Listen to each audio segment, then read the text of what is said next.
السلام علیکم عزیز طلباء، کیسے ہیں آپ؟ امید ہے آپ خیریت سے ہوں گے۔ میں ہوں قاسم ترابی، آپ کا استاد۔ اس سے پہلے ویڈیو میں ہم نے جماعت اشتم کا سبق نمبر 3 حضرت محمد رسول اللہ صلی اللہ علیہ وآلہ وسلم کے بارے میں پڑھا، ان کی خوش طبعی کے بارے میں پڑھا، ان کے احادیث کے بارے میں پڑھا، ان کے مزاح کے بارے میں پڑھا تھا۔ آپ چلتے ہیں اس کی مشق کی طرف۔ ظاہر سی بات ہے، جو سبق ہم پڑھتے ہیں اس کے اختتام پر ایک مشق دی جاتی ہے، اس میں اس سبق سے متعلق کچھ سوالات پوچھے جاتے ہیں۔ اس کا پوچھنے کا مقصد یہ ہوتا ہے کہ طلباء کا جائزہ لیا جائے کہ انہوں نے جو سبق پڑھا ہے وہ ذہن نشین ہے بھی کہ نہیں، اور وہ پوچھے جانے والے سوالات کے جواب دے سکتے ہیں کہ نہیں دے سکتے۔ تو چلتے ہیں سبق کی مشق کی طرف اور دیکھتے ہیں کون کون سے سوالات پوچھے گئے ہیں۔ سوال نمبر 1 ہے، سبق کے مطابق درست جواب کے گرد دائرہ لگائیے۔ آپ صلی اللہ علیہ وآلہ وسلم کی زندگی میں ہمارے لیے ہے روشن پیغام، روشن مثال، کامل نمونہ، اسوہ حسنہ۔ کامل نمونہ۔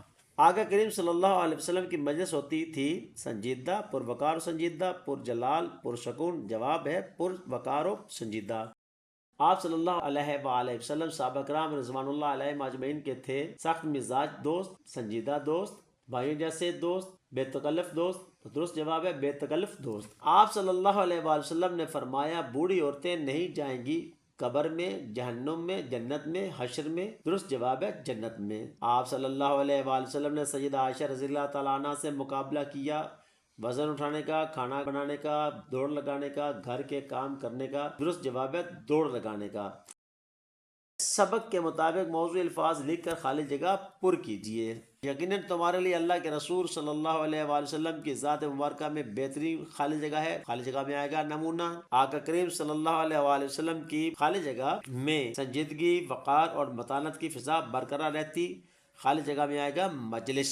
اپنے احباب کے ساتھ آپ صلی اللہ علیہ وآلہ وسلم خالی جگہ انداز میں گفتگو فرماتے، تو خالی جگہ میں آئے گا ظرافت بھرے۔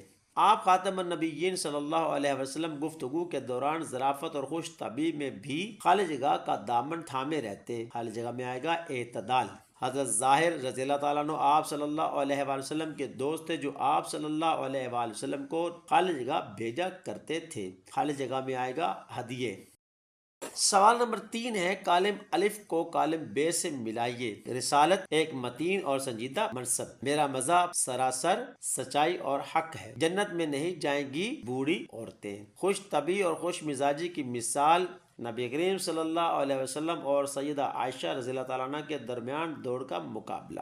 نبی کریم صلی اللہ علیہ وسلم نے چپکے سے اٹھایا حضرت ظاہر رضی اللہ تعالیٰ عنہ۔ سوال نمبر 4 ہے، دیے گئے سوالات کے مختصر جوابات تحریر کیجیے۔ اسوہ کامل سے کیا مراد ہے؟ اسوہ کامل سے مراد نبی کریم صلی اللہ علیہ وآلہ وسلم کی حیات طیبہ ہے۔ صحابہ کرام رضوان اللہ علیہم اجمعین آپ صلی اللہ علیہ وآلہ وسلم کی مجلس میں کس طرح بیٹھا کرتے تھے؟ جواب ہے صحابہ کرام رضوان اللہ علیہم اجمعین نبی کریم صلی اللہ علیہ وسلم کی مجلس میں نہایت ہی ادب و احترام سے بیٹھتے تھے۔ بوڑھی عورت نے جب آپ صلی اللہ علیہ وآلہ وسلم سے جنت کا سوال کیا تو آپ صلی اللہ علیہ وآلہ وسلم نے کیا جواب دیا؟ جواب ہے کہ آپ نے فرمایا کہ بوڑھی عورتیں جنت میں نہیں جائیں گی۔ آپ صلی اللہ علیہ وآلہ وسلم نے حضرت ظاہر رضی اللہ تعالیٰ عنہ کے ساتھ ظرافت کا کیا طریقہ اپنایا؟ جواب ہے آپ نے انہیں پیچھے سے اٹھا لیا اور فرمایا کہ اس غلام کو کون خریدے گا۔ سوال نمبر 5 ہے، دیے گئے سوالات کے تفصیلی جوابات تحریر کیجیے۔ اساتذہ کرام تختہ بورڈ پر ان سوالات کے جوابات لکھ کر کاپی پہ نقل کروائیں تاکہ بچے بار بار پڑھیں، یاد کریں اور لکھنے کے قابل اور امتحانات میں کامیاب ہو سکیں۔ زبانی اظہار، مختلف ذرائع ابلاغ سے اخلاقی، معاشی اور معاشرتی حوالے سے خبریں، ڈرامے یا فیچر وغیرہ پڑھ کر یا سن کر آئیں اور اپنے ہم جماعتوں کو سنائیں۔ ان کے اہم نکات پر آپس میں گفتگو بھی کریں۔ اساتذہ کرام اس سلسلے میں بچوں کی معاملت فرمائیں اور مواد دینے کی کوشش کریں تاکہ وہ اس مواد کو پڑھ سکیں اور اپنے آپ کو وہ اس قابل بنا سکیں کہ وہ ان سے اہم نکات اخذ کرنے کے قابل بن سکیں۔ سبق، حضرت محمد رسول اللہ صلی اللہ علیہ وآلہ وسلم کی خوش طبعی کے اہم نکات پر آپس میں گفتگو کیجیے۔ اساتذہ کرام اس سبق کو بلند خوانی کروائیں اور اس کے اہم نکات وہ کاپی پہ نوٹ کروائیں تاکہ بچے انہیں یاد کریں اور آپس میں گفتگو کرنے کے قابل ہو سکیں۔ سوال نمبر 8 ہے، درج ذیل عبارت کو پڑھیے، اس کے اہم نکات بیان کیجیے۔ اساتذہ کرام اس عبارت کو بلند خوانی سے پڑھائیں اور اس کے اہم نکات کے نشان لگوائیں اور بچوں کو کاپی پہ نوٹ کروائیں تاکہ وہ یاد کریں، پڑھ سکیں اور بار بار اسے پڑھیں اور اہم نکات کے حصول یا ان کی نشاندہی کرنے کی صلاحیت ان میں پیدا ہو سکے۔ سوال نمبر 9 ہے، سبق کے درج ذیل الفاظ کے مترادف لکھیے اور جملوں میں استعمال کیجیے۔ اساتذہ کرام ان الفاظ کے مترادف بھی لکھیں اور ان جملوں میں استعمال کریں۔ تختہ بورڈ پر لکھ کر بچوں کو کاپی پر نقل کروائیں تاکہ وہ بار بار لکھیں، یاد کریں اور امتحانات میں لکھ کر کامیاب ہونے کے قابل ہو سکیں۔ زبان شناسی۔ اسم مشتق، وہ اسم جو اسم مصدر سے بنا ہو اسم مشتق کہلاتا ہے۔ مثالیں، مجھے اس کے قدموں کی آہٹ سنائی دی، گھر کی سجاوٹ بہت اچھی تھی، آج کل ہر چیز میں ملاوٹ ہے۔ وضاحت، درج بالا جملوں میں آہٹ، سجاوٹ اور ملاوٹ کے الفاظ نمایاں کیے گئے ہیں۔ یہ الفاظ اسماء مصدر آنا، سجانا اور ملانا سے بنے ہیں، اس لیے یہ اسماء مشتق ہیں۔ سوال نمبر 10 ہے، کوئی سے 5 جملے تحریر کیجئے جن میں اسم مشتق استعمال ہوا ہو۔ اساتذہ کرام ان کے وہ جملے بنائیں جن میں مشتق استعمال ہو تاکہ بچے کاپی میں نقل کریں، بار بار لکھیں، پہچان ان میں پیدا ہو سکے کہ مشتق کیا ہوتا ہے اور کیسے بنتا ہے۔ مثال کے طور پر، اس نے دودھ میں پانی ملا دیا، نجمہ نے کتاب بیگ میں چھپا لی، تم کالج سے کب آئی، کھانا خاموشی سے کھاؤ، بازار سے سودا لاؤ۔ یہاں لاؤ، کھاؤ، آئی، چھپائی، ملائے وغیرہ یہ مصدر سے بنے ہوئے مشتق ہیں۔ لہٰذا اساتذہ کرام ان سے بہتر جملے لکھ کر کاپی پہ وہ نقل کروائیں تاکہ بچے یاد کر سکیں اور جمل بنانے کے قابل ہو سکے۔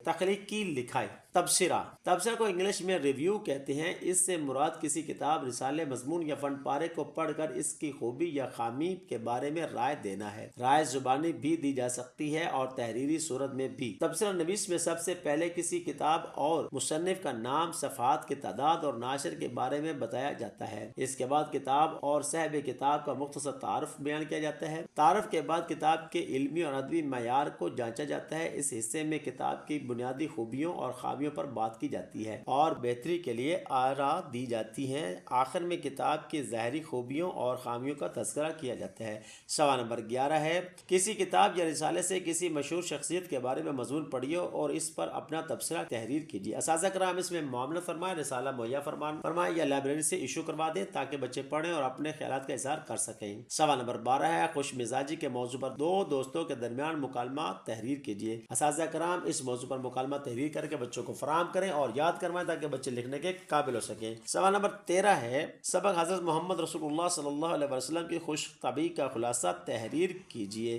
اساتذہ کرام اس سبق کا خلاصہ تختہ بورڈ پر لکھیں، بچے کاپی پہ نقل کریں، بار بار پڑھیں اور یاد کریں اور امتحانات میں لکھنے کے قابل ہو سکیں۔